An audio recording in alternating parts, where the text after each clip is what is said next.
Hello everyone. Daily current affair series में आप सभी का स्वागत है। दोस्तों, आज के इस वीडियो में हम 18 जुलाई के करंट अफेयर को डिस्कस करने वाले हैं। यदि आप किसी भी एग्जाम की तैयारी कर रहे हैं तो वीडियो लास्ट तक जरूर देखिएगा, और अगर आप इसका पीडीएफ चाहते हैं तो ज्वाइन कीजिए हमारे टेलीग्राम चैनल को, जिसका लिंक आपको डिस्क्रिप्शन बॉक्स या कमेंट बॉक्स में मिल जाएगा। तो चलिए शुरू करते हैं। आज का हमारा पहला प्रश्न है, अंतर्राष्ट्रीय नेल्सन मंडेला दिवस कब मनाया जाता है? तो इसका राइट आंसर हो जाएगा 18 जुलाई को अंतर्राष्ट्रीय नेल्सन मंडेला दिवस मनाया जाता है, यानी ऑप्शन सी इसका राइट आंसर हो जाएगा। 18 जुलाई को ही क्यों मनाया जाता है? क्योंकि 18 जुलाई को ही नेल्सन मंडेला का जन्म हुआ था, और इनके सम्मान में ही 2009 में संयुक्त राष्ट्र संघ द्वारा इसकी घोषणा की गई थी। कब? 2009 में। और पहली बार यह कब मनाया गया? तो 18 जुलाई 2010 को यह पहली बार मनाया गया। बात करें नेल्सन मंडेला की थी, तो नेल्सन मंडेला दक्षिण अफ्रीका के रंग विरोधी कार्यकर्ता और राजनीतिज्ञ थे, और यह दक्षिण अफ्रीका के पहले राष्ट्रपति भी थे। मंडेला ने 1994 से 1999 तक पहले राष्ट्रपति के रूप में कार्य किया था। बात करें इनके बारे में कुछ और पॉइंट्स की, तो इन्हें नोबेल पुरस्कार भी मिल चुका है। इन्हें शांति का नोबेल पुरस्कार 1993 में मिला था, और भारत रत्न भी मिल चुका इन्हें। कब? 1990 में इन्हें भारत रत्न मिला था। आगे देखते हैं। अब जुलाई के कुछ प्रमुख दिवसों के बारे में देख लेते हैं। जैसे राष्ट्रीय चिकित्सा दिवस कब मनाया जाता है? तो 1 जुलाई को राष्ट्रीय चिकित्सा दिवस मनाया जाता है, और 1 जुलाई को ही जीएसटी दिवस मनाया जाता है। विश्व खेल पत्रकार दिवस कब मनाया जाता है? 2 जुलाई को। धर्मचक्र दिवस 3 जुलाई को, और विश्व जुनून दिवस 6 जुलाई को। अमेरिकी स्वतंत्रता दिवस 4 जुलाई को, और राष्ट्रीय मत्स्य किसान दिवस 10 जुलाई को, और अंतर्राष्ट्रीय मलाला दिवस 12 जुलाई को मनाया जाता है। एक तारीख और ध्यान रखिए, 17 जुलाई को अंतर्राष्ट्रीय न्याय दिवस मनाया जाता है। आगे बढ़ते हैं। अगला प्रश्न है, विंबलडन 2023 में पुरुष एकल का खिताब किसने जीता है? तो कार्लोस अल्कराज ने विंबलडन 2023 में पुरुष एकल का खिताब जीता है, यानी ऑप्शन सी इसका राइट आंसर हो जाएगा। कार्लोस अल्कराज ने नोवाक जोकोविच को हराकर विंबलडन 2023 में पुरुष एकल का खिताब जीता है। किसे हराकर? नोवाक जोकोविच को हराकर इन्होंने यह खिताब जीता है। कार्लोस अल्कराज किस देश के खिलाड़ी हैं? तो ये स्पेन के हैं। और नोवाक जोकोविच किस देश के हैं? तो ये सर्बिया के खिलाड़ी हैं।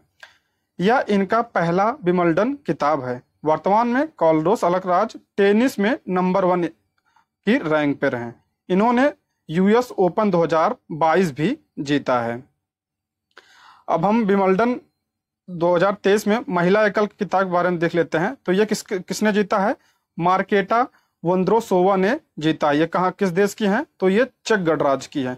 इन्होंने ट्यूनीशिया के ओंस जाबेउर को हराकर यह खिताब जीता है। बात करें विंबलडन चैंपियनशिप के बारे में, तो यह सबसे पुराना और सबसे प्रतिष्ठित टेनिस टूर्नामेंट है।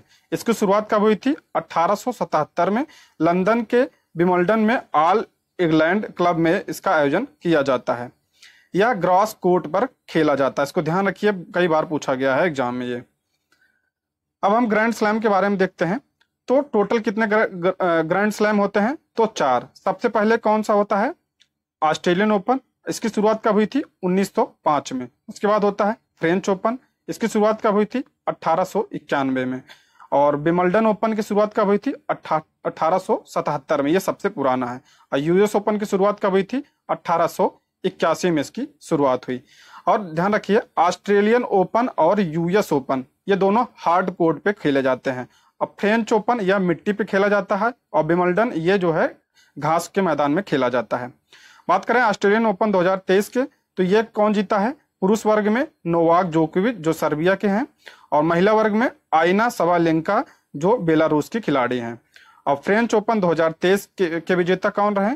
नोवाक जोकोविच पुरुष वर्ग में, ये सर्बिया के हैं। और महिला ईगा स्विएटेक ये कहाँ की हैं? पोलैंड की। अभी विंबलडन हुआ, उसके बाद अब यूएस होगा, ये अक्टूबर-नवंबर के करीब होता है। आगे देखते हैं। अगला प्रश्न है, नोमैडिक एलिफेंट 2023 संयुक्त सैन्य अभ्यास भारत और किस देश के बीच आयोजित किया जा रहा है? तो इसका राइट आंसर हो जाएगा ऑप्शन बी, मंगोलिया और भारत के बीच नोमैडिक एलिफेंट का आयोजन किया जा रहा है। भारत और भारत और मंगोलिया संयुक्त सैन्य अभ्यास नोमैडिक एलिफेंट 2023 का 15वां संस्करण का आयोजन 17 से 31 जुलाई 2023 तक मंगोलिया के उलान बटार में किया जाएगा। कौन सा? यह इसका 15वां संस्करण है। कब होगा? 17 से 31 जुलाई तक इसका आयोजन किया जाएगा। कहाँ पे? मंगोलिया की राजधानी उलान बटोर में इसका यह आयोजन किया जा रहा है।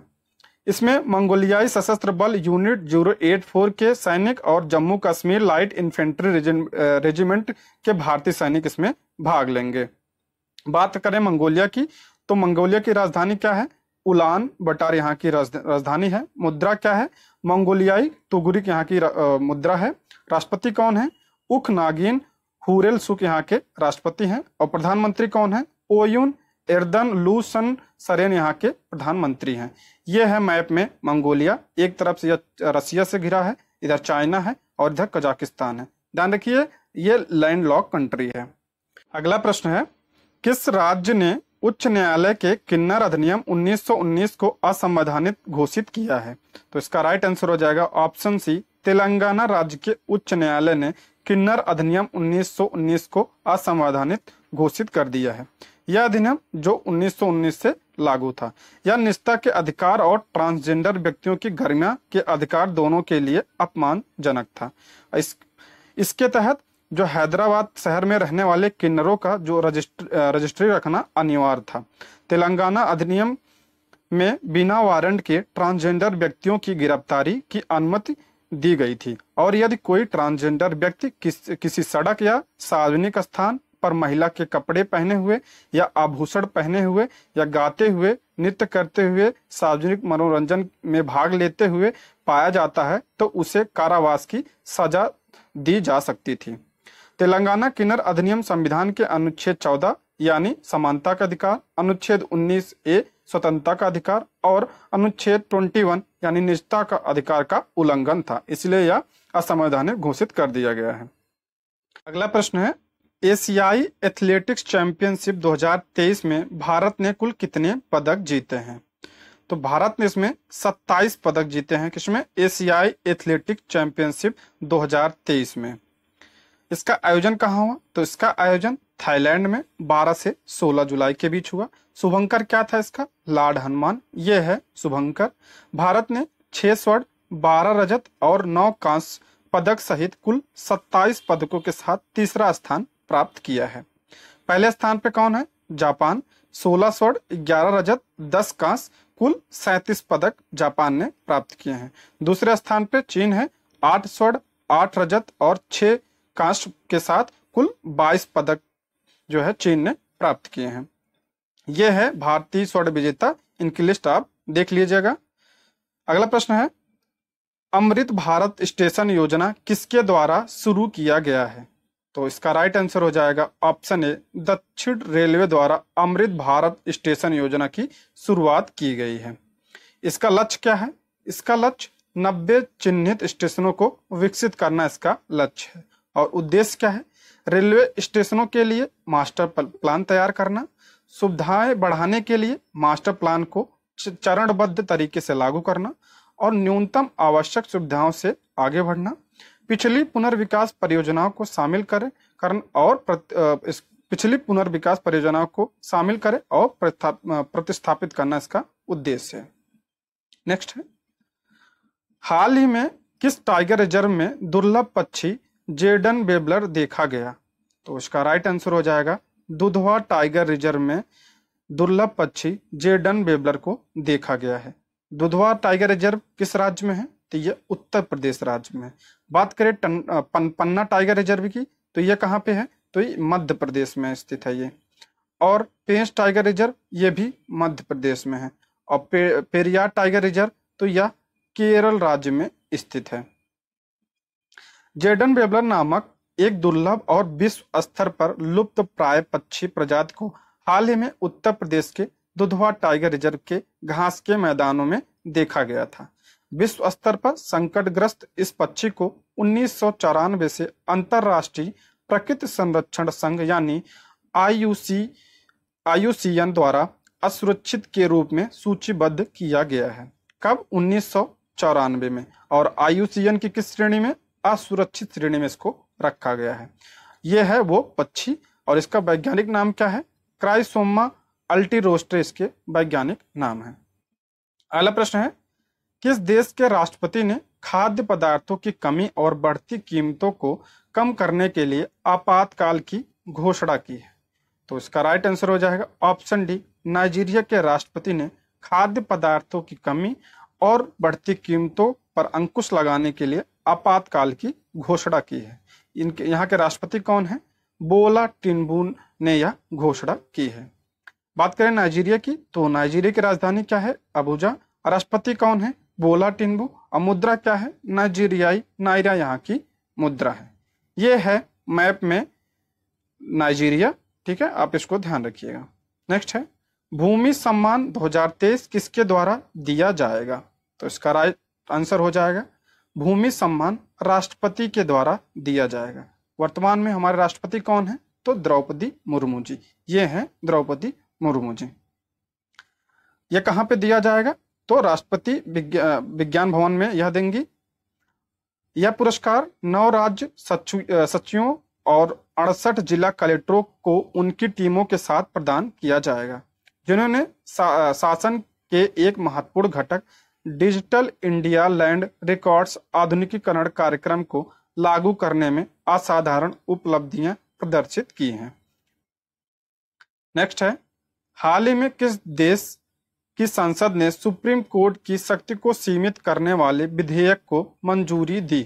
तो इसका राइट आंसर हो जाएगा इजराइल की संसद ने सुप्रीम कोर्ट की शक्ति को सीमित करने वाले विधेयक को मंजूरी प्रदान की है।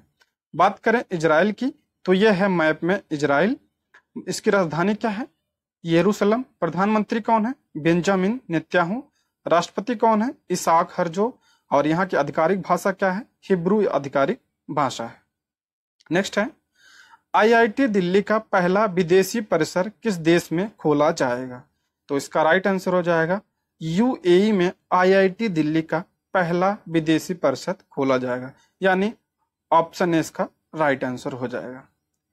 बात करें यूएई की, तो यूएई की राजधानी क्या है? Abu Dhabi. राष्ट्रपति कौन है? मोहम्मद बिन जायद अल नहयान यहाँ के राष्ट्रपति हैं। प्रधानमंत्री कौन है? मोहम्मद बिन राशिद अल मखतूम। और मुद्रा क्या है? अरब अमीरात दिरहम यहाँ की मुद्रा है। यह है मैप में यूएई। अब हम पॉलिटी के कुछ प्रश्नों को देख लेते हैं। राष्ट्रीय अन्य पिछड़ा आयोग यह किसकी स्थापना कब हुई थी? 1993 में। संविधान में संशोधन की प्रक्रिया किस देश से ली गई है? तो दक्षिण अफ्रीका से ली गई है। संविधान में कुल कितनी अनुसूची हैं? तो 12। पहले कितनी थी मूल संविधान में? तो 8 अनुसूची थी।